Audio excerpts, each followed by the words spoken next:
Good afternoon. It is August 18th, and I was about to feature my Peter's honey at the end of my last video, but I inadvertently hit the wrong button and went from pause to off. But this is Peter's honey. I've got quite a few figs getting ripe and are ripe.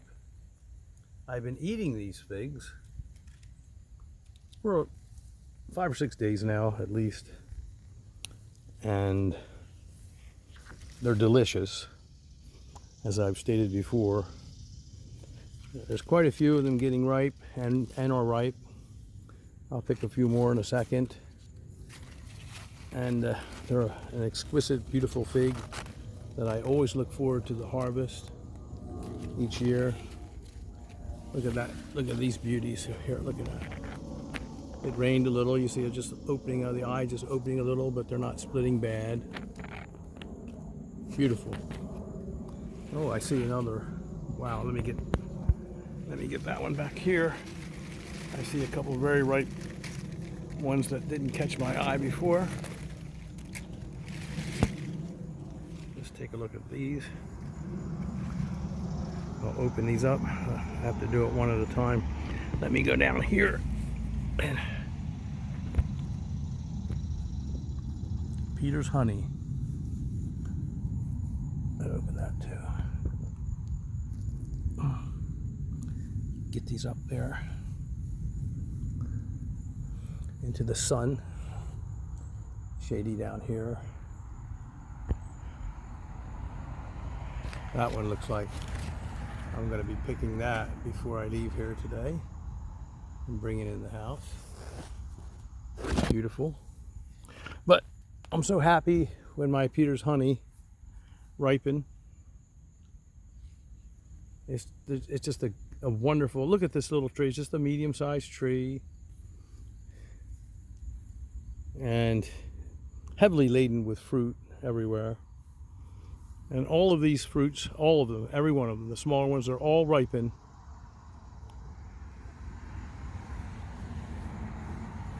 This is the main crop. And the main crop does not require any pollination, so all of these figs will just begin to ripen. And this will continue to produce right on until the bad weather begins. Let's see, let's get these. And that's what I love about it too, because it's so prolific and there's so many figs that you're guaranteed once they start getting ripe, and they get ripe early enough. You see it's a mid-season, at least, fig.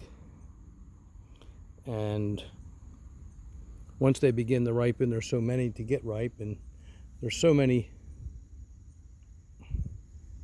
figs on the tree at different maturity levels, different maturation stages, that it goes right up the branch from one to the next to the next to the next. There's a beauty right there too. If I can get it in the view. Okay, so I'm not going to make this video too long. I just wanted, should have been a continuation.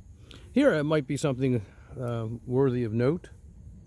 And this is my Alma, which I've talked about, but you can see that nothing is ripe on this Alma. And you can tell by the characteristic leaves. Very, very, very characteristic. And although it has an abundance of fruit everywhere, all over the place, just loaded with fruit, none of them, as of yet, are ripe. But that's okay, because that's the beautiful thing about having different fig trees. Here's another Malta Black that I planted next to my other Malta Black to conserve space, which is full of figs too. So many ripe figs. Here a bird is helping himself. I just can't get to everything. But having the figs mature at different dates is a tremendous advantage, providing they are still early enough to harvest. And I will not keep figs that are late figs. I don't like very late figs. I don't like late figs even in pots. Real late figs are certain varieties that are known to be very late, or if they do produce, they only produce a few. And so they're not abundant producers. I'm not going to raise a fig. No variety. I don't care.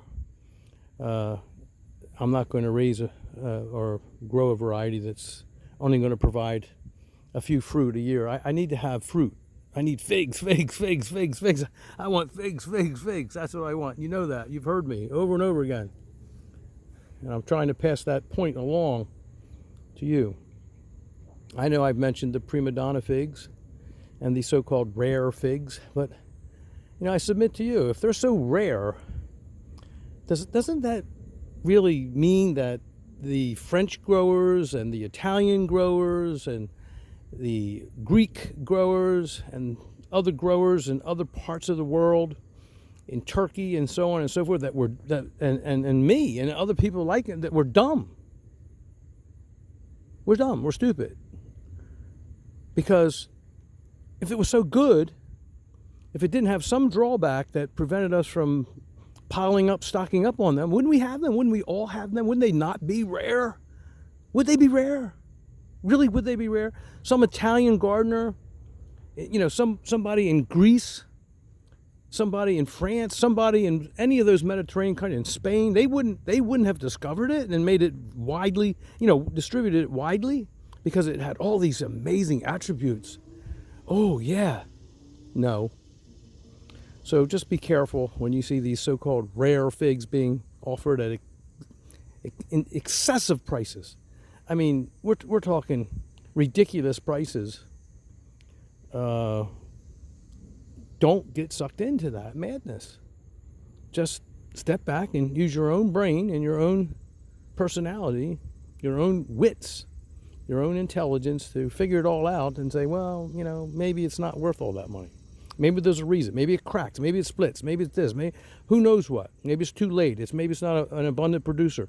Maybe it's just a prima donna fig that's hard to raise. It's hard to grow. It's going to give me trouble. It's going to be disease, prone to disease, have proclivities towards them.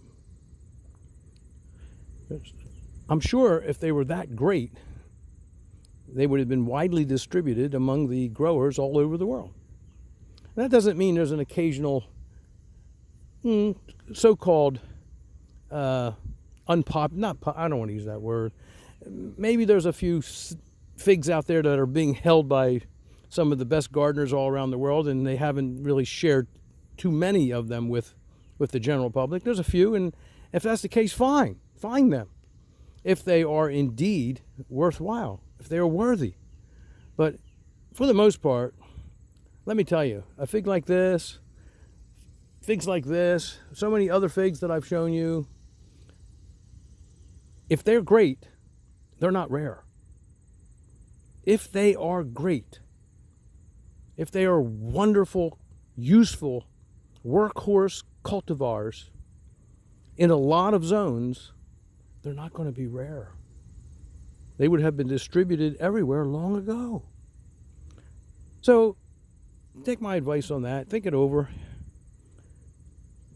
I just don't like seeing people being persuaded to buy at very extravagant prices figs that probably in the end they're just going to discard because they're just not going to be worthy.